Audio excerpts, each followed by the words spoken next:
Et maintenant, Pascal Brefoton va nous présenter le suivi des jeunes gymnastes de haut niveau.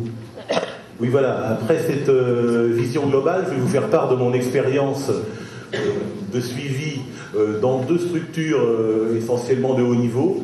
Une structure régionale, puisque je suis aussi médecin régional de la Fédération française de gym, et donc une structure régionale qui est un centre régional d'entraînement pour des jeunes gymnastes, et puis où je suis depuis 4 ans, et puis aussi un pôle espoir qui est celui de Nantes, donc qui est la filière, l'étage au-dessus de la fusée. Et donc voilà. Donc quand on avait parlé avec Jean-Pierre et Claude d'une possible intervention, au départ j'avais dit ça va être intéressant parce que je vais avec les sportifs du centre régional à Pékin et on va s'entraîner, si on peut dire, assister aux entraînements et participer à certains entraînements avec l'équipe de gym nationale chinoise.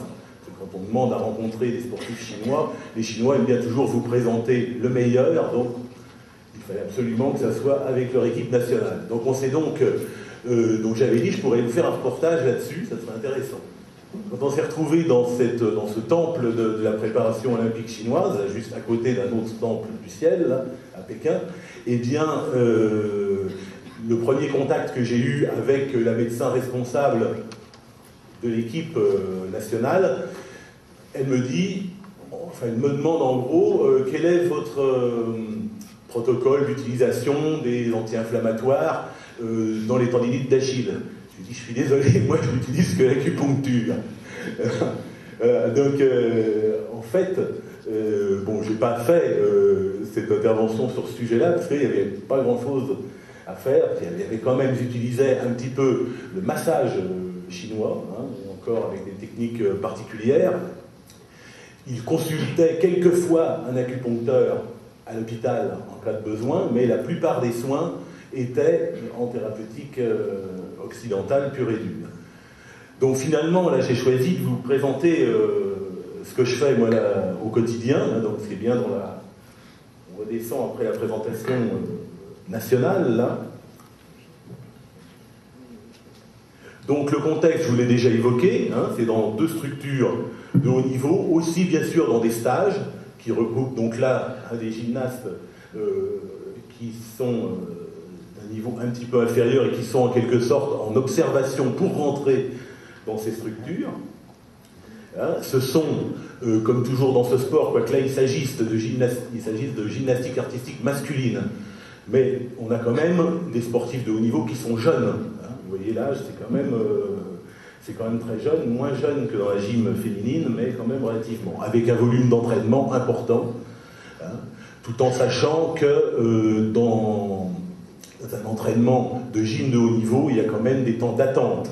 Quand on parle de toutes ces heures d'entraînement, c'est pas quelque chose d'intensif et permanent.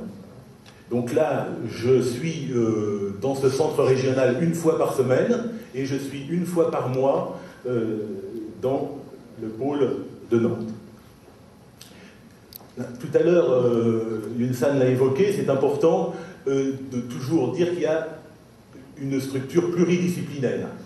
Il y a évidemment le médecin, mais il y a aussi, ne serait-ce que dans notre centre régional, c'est un peu pareil au pôle, mais c'est pas forcément mieux du reste dans le pôle, il y a aussi un kiné, il y a une ostéopathe, il y en a même 2 pour ce qui est le nôtre, il y a donc toute une équipe, et puis bien sûr, et c'est l'intérêt d'y être, si je puis dire, toutes les semaines, c'est le contact permanent avec les entraîneurs, c'est-à-dire avec ceux qui sont, et le fait pour moi de pouvoir assister aussi l'après-midi où j'y suis aux entraînements, c'est-à-dire de voir dans quel contexte le sport se pratique, ce qui est quand même plus intéressant que juste de débarquer comme ça de temps en temps en disant je vais vous traiter. Mon rôle dans cette structure ne se limite pas à l'acupuncture. Il y a aussi tout un aspect de prévention extrêmement important, notamment en diététique. On a déjà souligné l'importance de ça pour le sport. Aussi des choses un peu différentes comme l'initiation au Qigong et puis des séances de relaxation dans lesquelles, vous verrez plus tard, je profite moi pour faire mes séances d'acupuncture en même temps. Bon, là ça va être assez rapide, vous connaissez l'intérêt de l'acupuncture dans le fait de permettre une approche globale.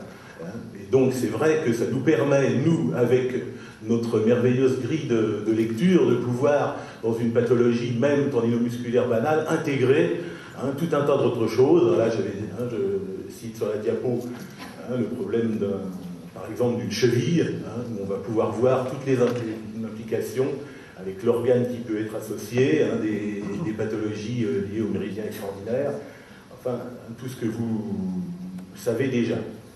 Donc l'intérêt, proposer une thérapeutique qui peut traiter à la fois la forme et le fond, sans effet secondaire. San évoquait la dangerosité. Moi, personnellement, dans mon expérience, je n'ai pas eu, mais bon, de problème. Par contre, c'est vrai qu'on peut avoir des réactions de séance, on le sait tous. Et là, on évoquait dans le sport le problème du dopage. C'est vrai que l'intérêt de l'acupuncture, notamment juste avant une compétition, c'est d'éviter la prise de produits qui pourraient nécessiter une autorisation qui est assez complexe sur le plan administratif. Là, bon, évidemment, les traitements, c'est très très vaste. Donc j'ai pris, avant de faire une revue, l'exemple d'une tendinopathie. Ce que je fais, donc c'est assez stéréotypé pour ça. Parce que c'est vrai que, contrairement au cabinet, quand on est avec des sportifs, on a quelquefois quand même, malgré tout, pas beaucoup de temps pour agir. Ils sont à l'entraînement, le soir, bon, je peux pas dire, je te le prends, là, il est en préparation d'une compétition, je discute avec lui pendant 1 heure, on va dire ça à l'entraîneur, et donc moi, au fil du temps, comme je les connais, ça me permet d'avoir une action sur le fond, mais quelquefois, dans l'urgence, on va faire des choses qui sont forcément plus stéréotypées que dans notre pratique libérale. Donc l'importance, San l'a déjà évoqué souvent, des points locaux, le point de SRI, les points de déblocage, notamment de la chaîne du méridien tendinomusculaire concerné quand il s'agit d'une tendinopathie. Le pointing, ça c'est pas toujours le plus facile à faire, ça fait mal, quelquefois, enfin bon, ça pique plus, mais ça marche. Et puis, très souvent, ce fameux 34 VB, le point maître des muscles et des tendons, qui est intéressant, que les sportifs finissent par connaître. Maintenant, il y en a beaucoup qui me disent je me le masse moi avant une compétition, puisqu'ils savent qu'on le fait souvent et son importance, à la fois sur la forme mais sur le fond aussi, par rapport à l'implication du foie dans la pratique sportive. Bon, évidemment, comme je vous disais, un traitement de fond. Il y a d'autres techniques, là je cite un article qu'a fait Gérard Guillaume dans la revue de la Fédération française de gym, où il développait les points barrières au niveau des pathologies articulaires. La technique, j'utilise des petites aiguilles, c'est plus pratique, là aussi sur le terrain. Il s'agit souvent de jeunes, c'est plus facile à mettre, ça passe mieux, c'est plus simple. Donc en fait, cette technique, elle est d'une puncture superficielle, avec des petites aiguilles 13-18 très fines. Comme je vous le disais, plutôt en fin d'entraînement, sinon on peut avoir des soucis. C'est vrai qu'on parlait de réaction éventuelle, c'est vrai que de piquer, quelquefois on le fait dans l'urgence pendant, ça peut rendre difficile la séance. Quelquefois le sportif va avoir un contre-coup et donc c'est pas forcément souhaitable de faire une séance en plein effort, si on peut dire. La fréquence, elle est liée à ma présence dans les deux structures, 1 fois par semaine à la Mester au centre régional et 1 fois par mois au pôle espoir de Nantes. C'est vrai qu'en général, sur l'aigu récent, c'est assez logique, c'est plus efficace quand on fait toutes les semaines. Néanmoins, on arrive à avoir des résultats, c'est intéressant pour moi en comparaison, justement, quand je ne vois les gymnastes qu'une fois par mois. Là, on va passer sur une revue de tout ce que j'ai pu faire depuis 4 ans. Bon, vous allez voir, je vais passer les diapos assez vite, parce que c'est pour donner un exemple. Voilà. Donc vous voyez quand même une moyenne de 5 pathologies là, par gym, beaucoup de choses différentes, mais quand même, on va le voir, beaucoup de tendinopathies, touchant les articulations les plus fréquemment sollicités pour les gymnastes. Quand on passe ça aux entraîneurs dans des stages, ces stats, si on peut dire là, ils disent oui, c'est logique par rapport au sport, c'est ce qui est le plus sollicité. Lombalgie, c'est intéressant par rapport à l'atteinte, pas à l'atteinte, mais à la nécessité, quand on fait ce sport de haut niveau, de puiser dans l'énergie, dans le tigre des reins, donc ce qui peut expliquer ça, bien sûr. Donc vous voyez toutes sortes de pathologies, d'abord essentiellement articulaires, et puis tout un tas d'autres choses.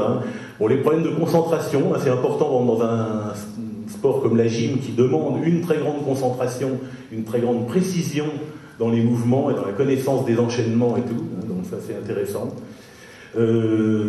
Ça je le fais de plus en plus aussi, là il y en a 7, mais sur l'audace aux agrès, c'est-à-dire qu'en gym, l'agrès comme la barre fixe, ça fait peur, même à des gymnastes de haut niveau, et donc c'est intéressant là aussi de les aider, et ça marche. Donc vous voyez ensuite des choses très variées. Les points donc les plus fréquemment utilisés, je les ai cités, ce sont les points tendinopathie et le 34 VB, j'avais dit. Moi pour les reins que je citais, j'utilise souvent le 5 reins, qui a l'avantage aussi de jouer sur la peur, qui est liée au rein. Et donc ce qui est important là, notamment dans ce sport plus que d'autres, évidemment. Et le 43 VB, là je citais pour l'audace, c'est un des points qui aide le sportif. Et là, notamment sur la position dans l'espace sur l'agrès, quelquefois aussi le 5GI, par rapport à la sensation qui est transmise par rapport au point d'appui au niveau du poignet. Donc là, les remarques, je les ai déjà fait en partie, bien sûr. Je refaisais un petit rappel sur la nécessité de la diététique appropriée, et notamment de faire très attention à ce que le sportif boive suffisamment et évite un excès de saveur acide. C'est vrai que par rapport, et Christian nous en reparlera, sur la baisse des défenses immunitaires qu'induit la pratique sportive de haut niveau, c'est vrai que dans les sportifs que je suis, on peut constater qu'il leur arrive peu de choses. Vous le voyez, vous l'avez vu très rapidement dans la revue, il y a peu d'interventions pour des problèmes de ce type, et c'est vrai qu'ils ont peu de problèmes, sans doute parce qu'on les suit régulièrement et que les points qu'on fait sur le fond leur évitent ce genre de problème. Deux petites remarques intéressantes.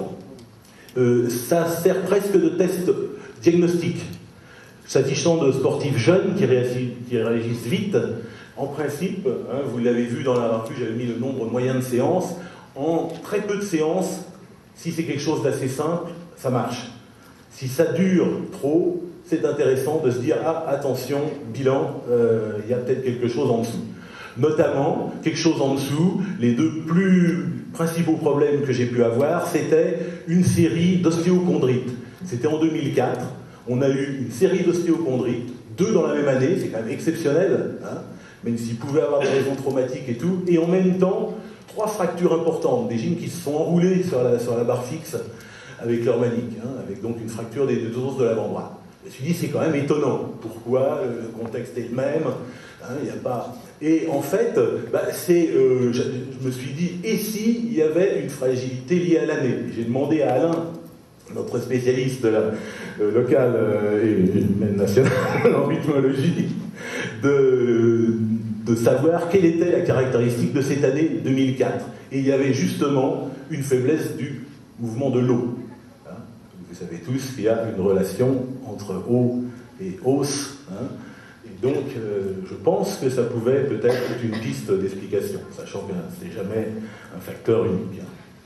Voilà, donc en conclusion, une grille de lecture quand même très intéressante pour traiter à la fois le fond et la forme. Donc, et puis, des résultats rapides, sans incidence sur les compétitions. Puis aussi, il faut quand même le dire, je pense bientôt de plus en plus à nos politiques, une thérapeutique économique.